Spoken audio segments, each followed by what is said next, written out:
have you got to say about that? I didn't bust it, honest. He's telling the truth, Mr. Drysdale. It was hanging in pieces like that when we moved in. Yes, sir. No, it's supposed to be like that. It was made that way.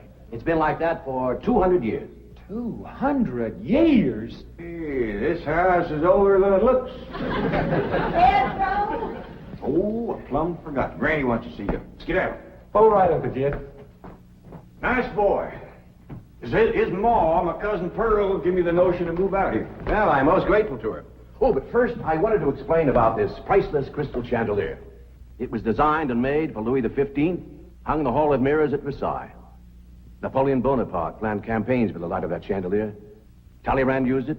Wellington, Disraeli, Bismarck, Wilson. Mr. Drysdale, we're just plain folk. We don't mind a few things being secondhand. Getting back to my cousin Pearl, she's looking after the old home place for me. You ain't never seen my family home, have you? No, I haven't, Mr. Clampett. It's a dandy. Yes, those southern mansions are beautiful. I suppose it has the large white pillars. It did, but we bring them along and put them on the beds out here. No, you see, I was referring to wooden pillars. Oh, I ain't never slept on one of them. We had everything first class back home. Sure hope Pearl's taking good care of that place.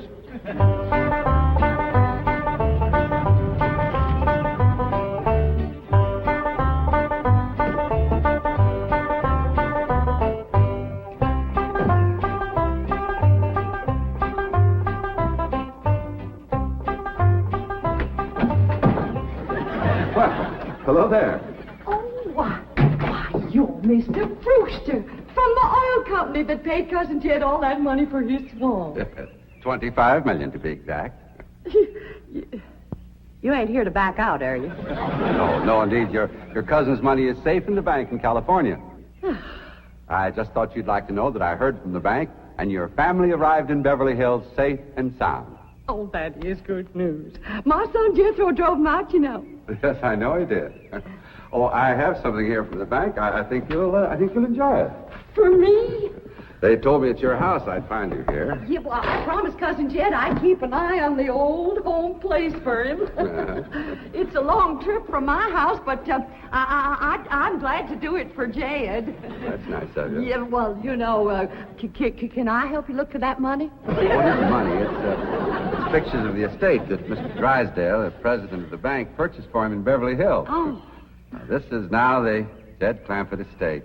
Land to mercy, look at that. Why, it's bigger than the state capitol. Quite a change from this place, all right. What in the world is that? Oh, that's the swimming pool. Swimming pool? Yeah, it's quite ornate.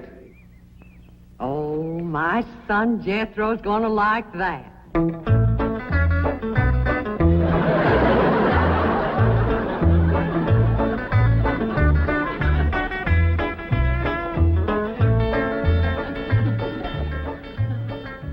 Granny, when we's done washing, can I go swimming here in the cement pond? Of course not. I don't allow nobody to splash around in my wash water. Ain't there no place else you can wash? This cement pond's the only water we got. Place ain't got a well, it ain't got a creek. Ain't even got a rain barrel to catch what comes out of the sky. Oh, when that banker fella seen me unloading your wash tub and scrubbing board, he said, why, you can throw that away. We don't use them things here in Beverly Hills. Now, you listen here to me, boy. I don't care how other folks live in Beverly Hills, but us Clampetts is gonna be clean. Yes, ma'am. May not have it as nice as we have it back home in the cabin. Plump right in the house and everything. But we ain't gonna lower our standards. No, ma'am. Here, wrench these things out for me. We gotta get this tub back to the kitchen for Elly's bath. Yep. Being clean is a strict rule with your Uncle Jed. Let me look you over. Many the time we've been down to our last piece of fat batter. I'd say, shall I cook it to eat it, or shall I render it down for soap? He'd say, no, render it down for soap, Granny. The Lord will feed us poor folks, but we gotta do our own washing. But Uncle Jed ain't poor now, Granny. He got $25 million. How long do you think that's gonna last if we go throwing it away on store-bought soap? Waste not, want not. Well, here's a view of the entrance hall. My stars and garters. Why, it's a palace. Whoever would have thought that my cousin Jed would be living in an estate like this? Well, the credit is yours. You're the one who talked him into moving. Oh, well, I put the notion in his head. But it was really kind of Elly May when. Yes, his daughter will have a wonderful life as a Beverly Hills debutante. Can't you just see that beautiful girl descending this magnificent stairway? I sure can.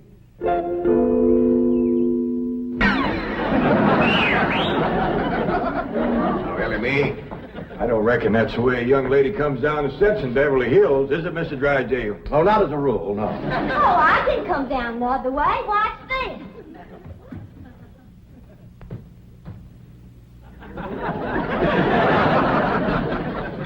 How's that?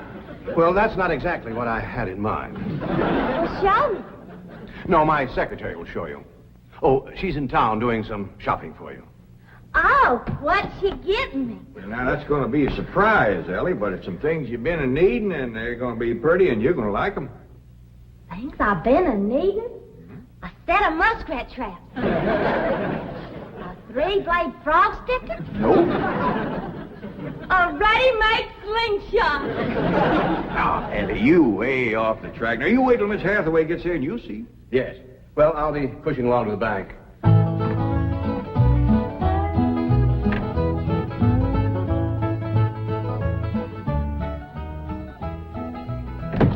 Now, don't you worry about your daughter, Mr. Clampett.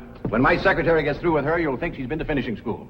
I sure wish my cousin Pearl was out here, fixing Elly up. She's a whiz at fancy sewing. Oh, is she a dressmaker? That woman can make anything. Why, she can pick up a handful of straw, and before you know it, she's made a hat. That's remarkable. So she's a milliner. Oh, she's a Clampett. Married a Bodine. I don't recall knowing the milliners. Milliners are women who make hats. That's Pearl, all right, but she's a Clampett.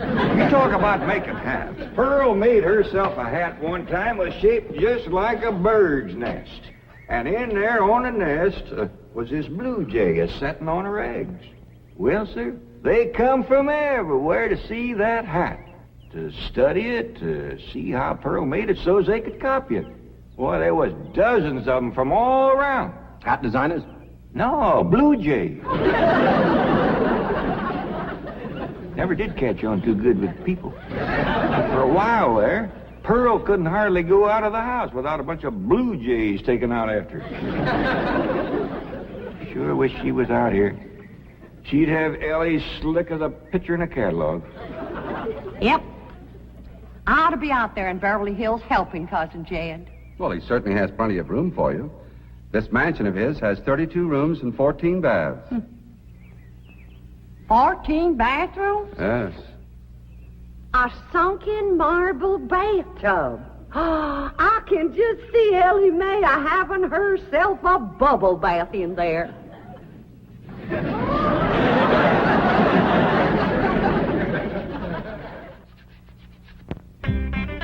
I tell you, Mr. Brewster, the more I see of these pictures, the more I want to get out there and help Cousin Jed.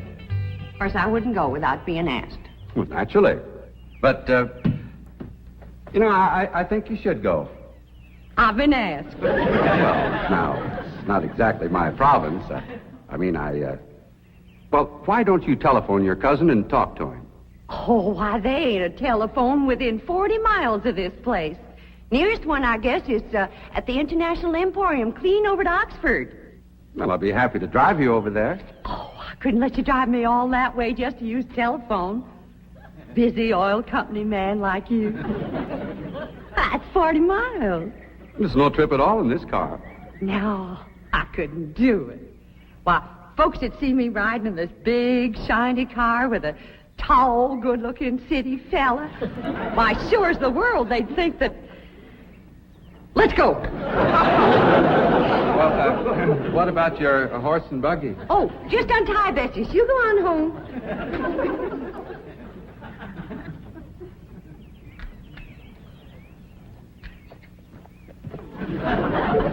Well, Bessie's headed for home, all right.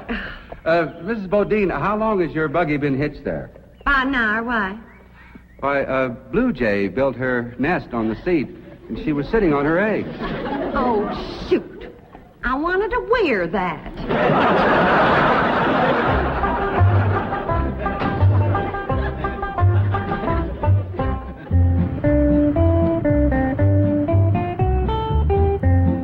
And here's Miss Hathaway.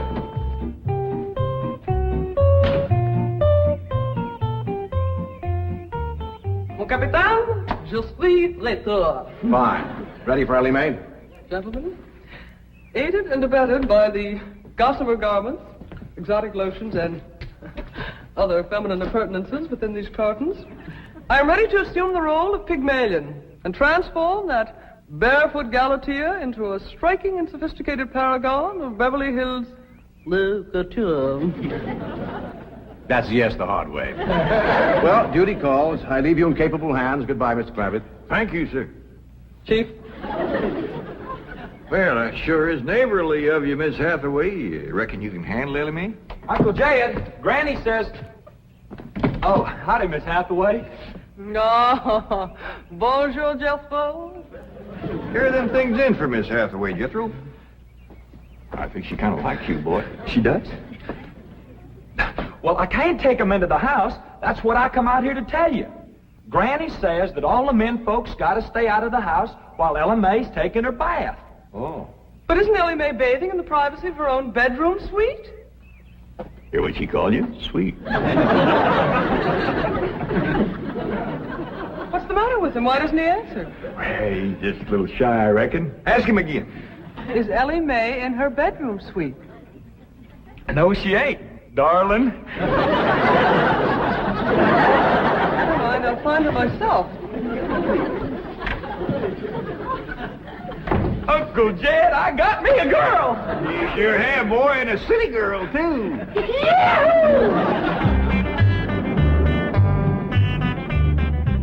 Some city girls I were about. Jethro's such a good-looking boy. Every girl in the 5th grade was after him. I hardly think anything serious can develop between boys and girls in the 5th grade. Oh, I don't know. So far this year, there's been 3 couples out of Jethro's class get married. Married? 5th grader? Parson's nearly as busy in that school as the teacher. That's amazing. Oh, I've heard of Wouldn't you know it? There's that Snoopy Alverna Bradshaw and her big mouth daughter sitting on my front porch. Oh, I can just hear the stories they'll start going around if they see me in this car here with you. Yoo-hoo! Alverna! It's me! Pearl! Terrible gossip, that woman, always making trouble. She tried to talk Granny out of going to California. She ought to see Granny now. Living like a queen in that Beverly Hills mansion.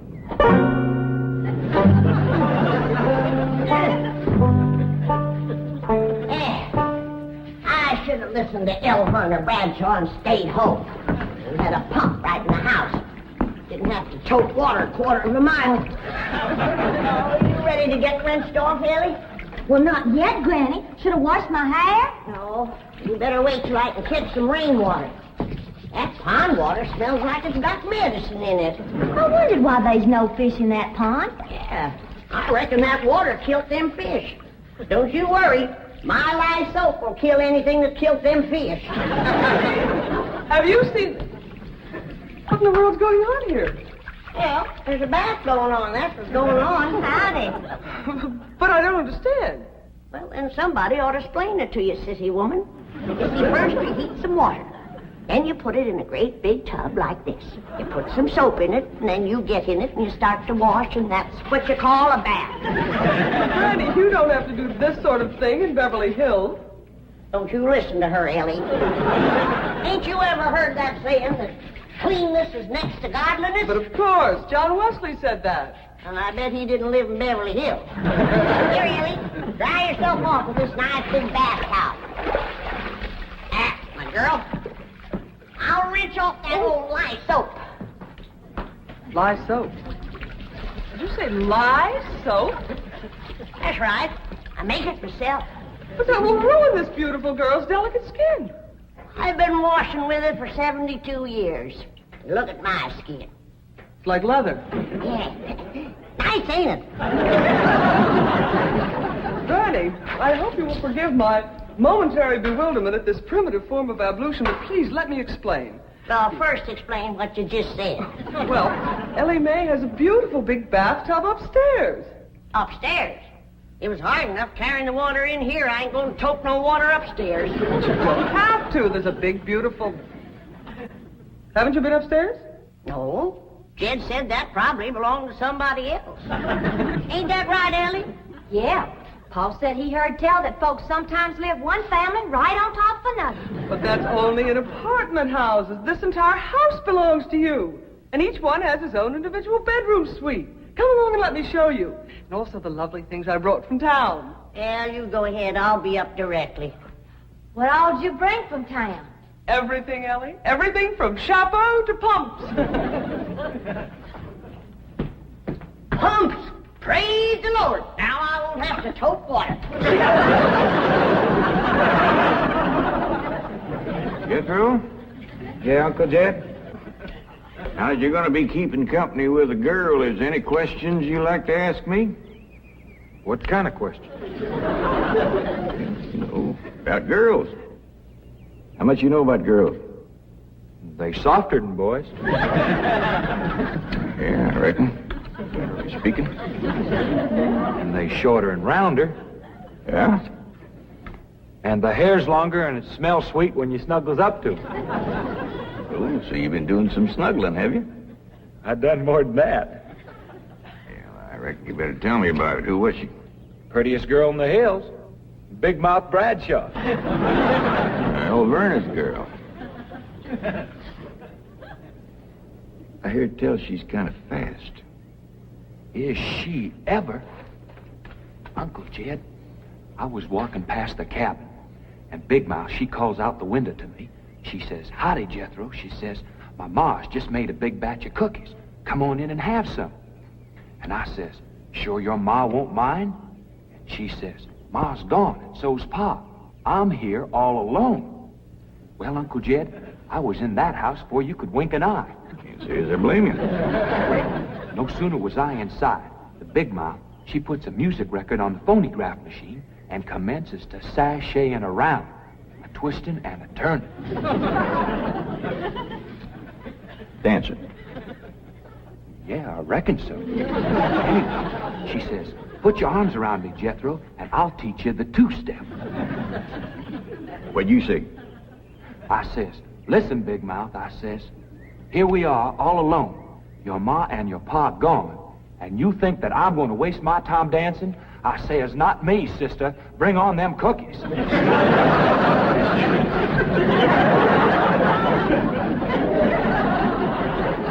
What'd she say? Well, Jed, you and Jethro can start digging the well. That city woman brought us some pumps. That's fine, Granny. We'll get right to it. What'd that Bradshaw girl say when you said bring on them cookies? well, she just held up them cookies like this here, kind of blinked her eyes at me, and said, "Jethro, which do you think it tastes sweeter, these here cookies or my lips?" Well, Uncle Jed, right then and there's when I found out she was fast. I grabbed them two cookies, and it took me 2 miles to outrun that gal.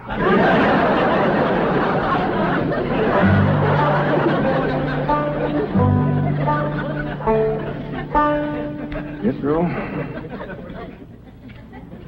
on one of these days, you and me's got to have a long talk.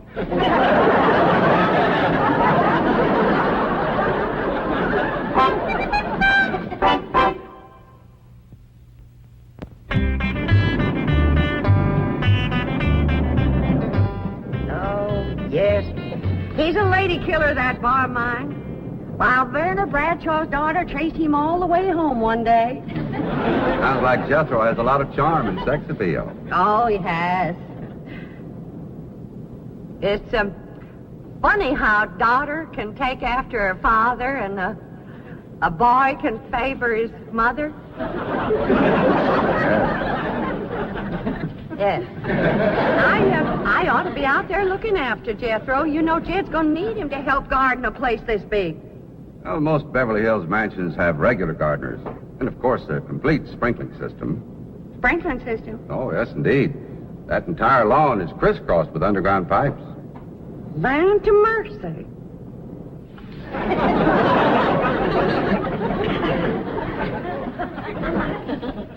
By thunder, Jethro, there's water all over this property. Ain't too deep, neither. I know. Should I commence to digging? Well, now, let's get as close to the house as we can. That way the pump won't have so far to pull. Clampett! Jethro! Oh, here comes your sweetheart. Mr. Clampett, I cannot handle that daughter of yours. What happened?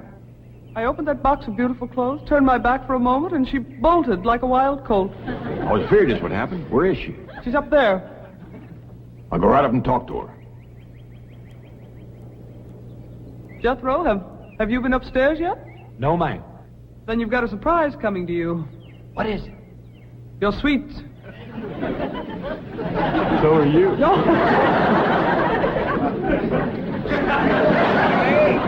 Oh, howdy, Pop. Wait. I'm ashamed of you. Running off from Miss Hathaway. I didn't run away from Miss Hathaway. What'd you climb up here for? To cut a fork for that new store-bought slingshot she brought. Did she bring you a slingshot? Fanciest thing you ever did see. Just a minute, I'll hook it up and you can see for yourself.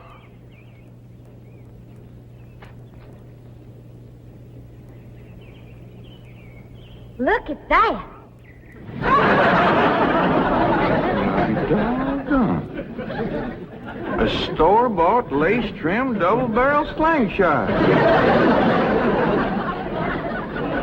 Ain't it a doozy? I don't know how good I can aim it, but it'll sure throw a heap of rocks. Yeah.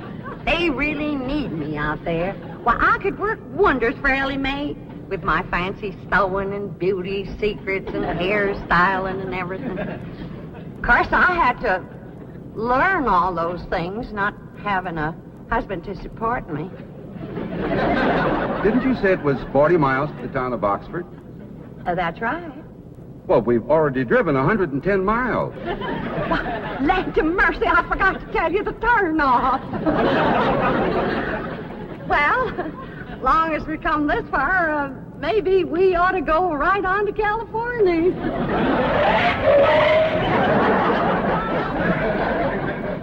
I tell you, Granny, there's so much water here, you could shoot a load of buckshot in that ground and bring up a dozen springs. I'll be right back.